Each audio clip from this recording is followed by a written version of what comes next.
3 घंटा इंतजार करोले बड़ी प्रेमिका 3 घंटा खड़ा को देले बड़ी रह जाए 3 घंटा से खड़ा को के छोड़ देले बिया छोटो नहीं लंगड़ प्रेमी हम जाई तो कहां जाए खड़ा कइले तो ले आई भागहू लाग तो नहीं की 3 घंटा से राह देखो देखो देखो तोरे नहीं एगो लोकल ही लगे ले तो देखने की बकरी ले बेचारा हो जाती है वो दूसर के बकरी है न दूल्हे राजा के छोट भाई कहां बने तोरा दूल्हा तो छोटा ही भगवान से प्रार्थना करब 2023 के इलेक्शन में रौरो विधायक बन जाए प्रेम शंकर पांडे जी हजारों हजार रुपया देखिए न कौन देखो अगली साल रौरो शादी ब्याह होके वो में आई जगह आई जाए कितना देर इंतजार करेलू हां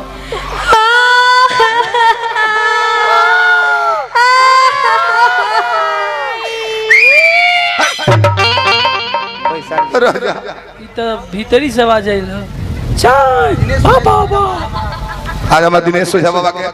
दामाद बानी 500 रुपया पुरस्कार दिले बानी बाबा का पौलगी करता जा काहे इतना जोर से लोर पोछ लोड़ पोछ लोड़ पोछ लोर पोछ पूछ रो रोई हम जे रोबनु हां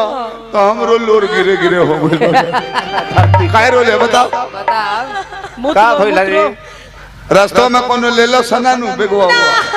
कोनो कइलस ये का कोनो बात कइलस ना कोनो घर ले रहलो ना कोनो कुकुर दौड़ैलस ना पहले खाती दौड़ौला ल कोनो जानवर दौड़ैलस ना रास्ता में कुछ ना भरलो ना कोनो घटना ना भरलो वही गति वही 1 घंटा से दिमाग टेंशन में पड़ल बा का भइल का गइल बोलो का बोलो बताओ ए जान हां अब रवा हमर पीछा मत करी हां काहे रे अबला ना कहते कि जान हां रो हमर पीछा मत कर अब तू ही बताओ जब आगा ना बैठे तो पीछे न करे के पड़ी बातचीत हमर बातचीत आगा होय तू आई लव यू करत तो हम पीछे पीछे घूमी थी मुंह पर कपड़ा होता नहीं मुंह पर कपड़ा लगौले बिया अब रवा हमर पीछा छोड़िए दी का है मम्मी पापा हमर जबरदस्ती शादी सेट करा देले बड़े लड़का से ना भैसा से अरे अरे तेरी ई शादी कइल हमर बड़ी मजबूरी है हां तारा मजबूरी है इनकर जरूरी है भेंट कोई भेंट कइल आज से रवा अपन देखी हम अपन देखे अब बताई ना अपन अपन देखल जाओ हां साल भर पहले समय रहे कि हमार देखत रहली हम ही कर देखत मुहावा मुहावा कौन मुहावा उहे मुहावा जन में खेला पर दांत ना काटे गुलाबी लागेला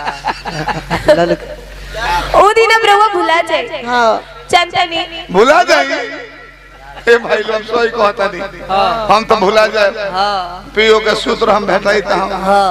मन मना ले हां जी दिल मना ले वीरानी हां ये एगो छोटे लाल महतो बाबा खिसी आई तो दिक्कत हो ई ना मानी ए जान अब हमरा दुआरी बारात लागे वाला बा हमरा हाथ में मेहंदी लागे वाला बा हमरो घर बसे जा रहल बा रउआ अपन घर बसा ले हमरा चक्कर में पी पी के अपना के बर्बाद मत करे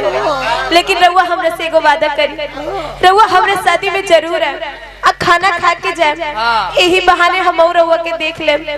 आ उहे लाल टी-शर्ट पहिर के आए कि जब अपना दूल्हा के गला में हम माला डाले हमरा लगे कि हम रउरे गला में माला डालत जाए ते जो हमरा कर दे एक दूल्हा में डलबो त तोरे बुझाई कि हमरा में माला डाल दर हम हो जाता ने पिंकी ले बियाह को लेबे हम ओकरा में डाल तो जन्म की तोरे में डाल तनी मालावा जमाल सिस्टम रही नहीं चल भाग पास कोई खुशियों की दुकान होती उसमें मेरी अलग पहचान होती दे देता तुझको जमाने भर की खुशी चाहे उसकी कीमत मेरी जान होती ए जान दुनिया गम तो देती है और कोई मजबूरी नहीं होती दुनिया गम तो देती है और कोई मजबूरी नहीं होती आज आपसे दूर हूँ तो क्या हुआ आज आपसे दूर हूँ तो क्या हुआ दूर रहकर मोहब्बत कम तो नहीं होती